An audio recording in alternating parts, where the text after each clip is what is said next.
Edmond Dantes, the Count of Monte Cristo, one of the most famous stories of revenge ever put to paper. But what about the Edmond Dantes of Fate Grand Order? How well does he compare to his literary counterpart, and what grade would I give his depiction? Let's get into it.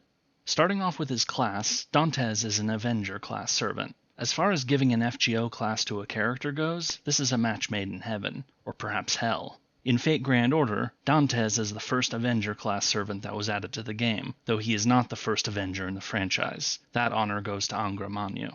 There is no class I could think of that could possibly suit the Count better than Avenger. Moving on to Edmond's design, I find myself in a curious position, because Dantes is the first character I have covered who is entirely fictional. I can't compare him to paintings, statues, or photographs because, well, they don't exist.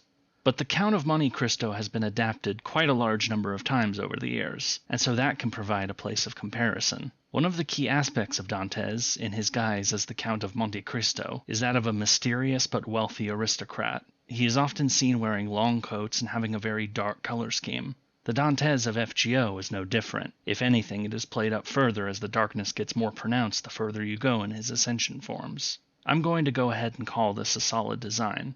Getting into Dantes' skill set, the first skill is Iron Determination.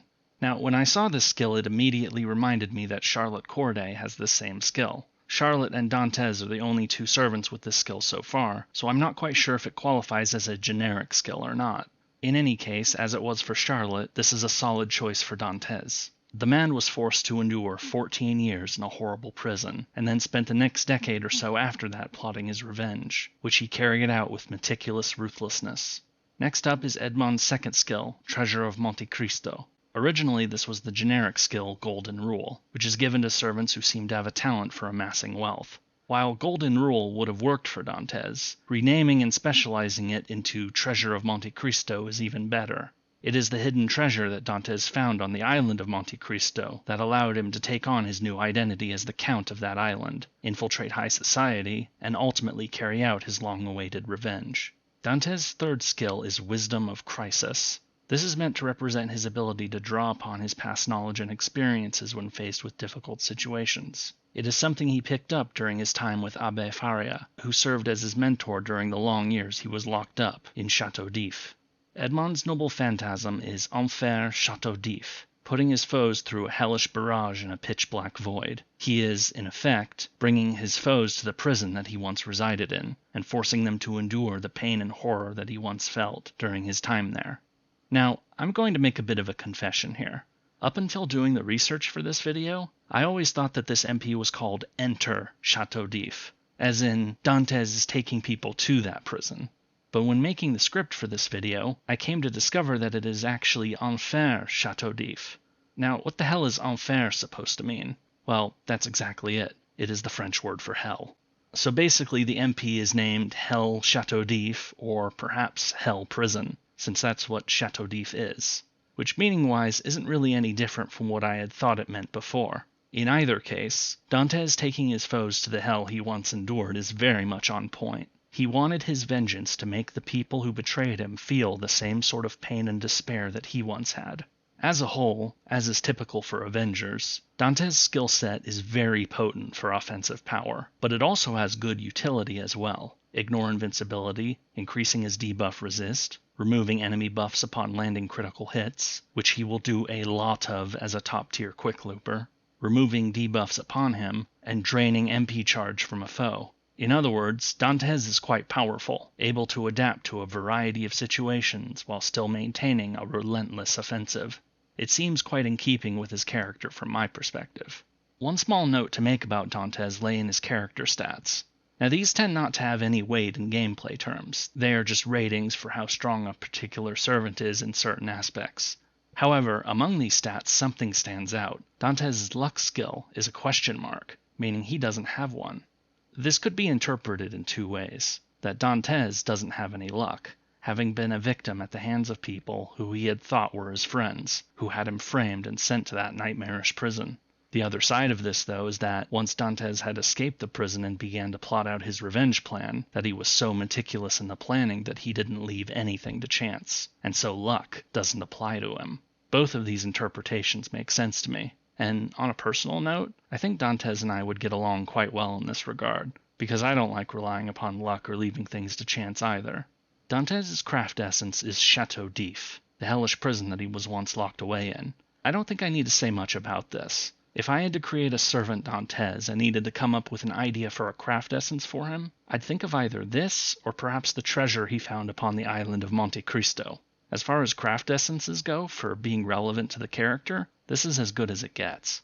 Now we move on to Dantes' characterization in Fate Grand Order. But before I can get into that, there was a bit of an obstacle for me to overcome. What sort of obstacle? Well, the first time Dantes appeared in any FGO content was in the Garden of Sinners, or Kara no Kyokai, collab event, which was well before my time in playing the game. I can't get footage of that event's content in the areas of my room that allow you to replay old story content, so for the purposes of this video, I've had to borrow someone else's. There is another YouTube channel by the name of JasonDoesWhatever that, among other things, uploads recordings of FGO storylines, going all the way back to the beginning. For someone like me who wasn't around in the earliest days of FGO, a channel like his that allows me to look at the stories of events I missed is most welcome. I'll leave a link in the description to his channel if you're interested.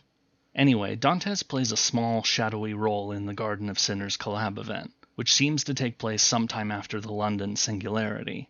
We don't actually confirm his identity during this event, but based on his silhouette and dialogue, it is quite obviously the Count. At first glance, he appears to be the mastermind behind the events plaguing the tower, and while there is some truth to that, the reality is a bit more complicated. The King of Mages seems to have enlisted Dantes to cause this mess, but the Count decided to follow his own objective while doing so, saying that Solomon was beyond love and hate, and so not interesting to him. In many ways, he seems to be testing Chaldea more than anything else, trying to see if they can handle the ghosts and the hatred that fuels them. Satisfied with the outcome, Dantes slips away, telling Chaldea to attendre, espérer, or wait and hope for him to return. This line, by the way, which I almost certainly butchered, is something that comes up many times in Dantes' dialogue in FGO. They are the final words spoken by Dantes in the novel The Count of Monte Cristo. You don't have to wait long for his next appearance, though, since literally the next event after the initial release of the Garden of Sinners collab was the Vengeful Demon's Wail at the Prison Tower event, which is available in the Rare Prism shop, but will become free for everyone early next year for us NA players. Anyway, Dantes spirits your soul away, leaving your body in a semi-catatonic state in Chaldea. He brings you to a recreation of his infamous prison, the Chateau d'If, and has you undergo numerous trials that match up to the 7 deadly sins. You get more references to the original novel here, such as Dantes mentioning that his spouse Edie is not to be found anywhere, or by having an amnesiac Florence Nightingale take on the name Mercedes given to her by Dantes, which was the name of his fiancée prior to his betrayal and arrest. He also tells his own story to the protagonist, before revealing himself to be the final challenge to overcome. It is only after his defeat that Dantes reveals the truth, that the King of Mages had cursed the protagonist during London, and that this complicated set of trials Dantes had set up was actually done to cure the protagonist. Dantes mocks Solomon for thinking he would actually ally with him, then vanishes with his trademark words of, "Wait and hope." Considering his link to the King of Mages as one of his agents who decided to go rogue, it should come as no surprise that Dantes makes a notable appearance in the Solomon Singularity as well, a key ally in the battle against the 72 demon gods. From this point onwards, Dantes continues to serve as an ally, usually acting behind the scenes to assist Chaldea against its foes in Shinjuku, Shimosa, and the Scandinavian Lost Belt. Looking further beyond to events that have yet to play out in the JP version of the game, much less the NA version, there are also hints that Dantes' role in the wider story of Fate Grand Order may yet be ongoing. We will see. But what about Dantes' actual character? Well, he makes a point of stating that he is not the true Edmond Dantes, that while Dantes ultimately got his happy ending and found peace at the end of the Count of Monte Cristo, the servant Dantes did not. But can we actually believe this claim? The Count was known for juggling multiple identities, and of refusing to recognize his past self as being the same person. Dantes is abrupt, lashes out at those who act like they can save him, and serves as a shadowy figure whose true motives are obscured until the final moment. Also, in contrast to many other Avengers who make their hatreds quite clear, Dantes seems less hateful towards humanity itself and more towards evil and injustice.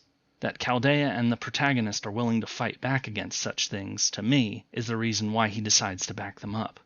All of this is consistent with Dantes, as he was under the guise of the Count of Monte Cristo. And now for the verdict. What is my overall assessment of FGO's depiction of Edmond Dantes? Well, honestly, it's pretty damn good. His design is a little different from the norm in some ways, but I pass this off under creative license. Fictional characters are going to get more leeway here. His skill set, noble phantasm, and craft essence are things I have nothing to complain about. Only in his characterization do some questions arise. Is this truly an Edmond Dantes who did not get a happy ending? Or perhaps this is a Gilgamesh situation where we get an Edmond during his days of seeking vengeance, much like how we've ended up with 3 different versions of Gilgamesh from different stages of his life.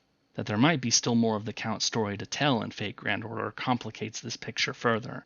I might have to revisit this in the future, depending upon how events unfold. But for now, for a final grade, I am going to give Edmond Dantes, the Count of Monte Cristo, an A. Things might remain a bit murky when it comes to Dantes, but that too is in keeping with his character, a shadowy presence behind the scenes who helps his allies and brings retribution to his unsuspecting foes. If you would like to learn more about someone who Dantes raged against and fought during the story Vengeful Demons Wail at the Prison Tower, check out my video on Jeanne d'Arc here. Until next time.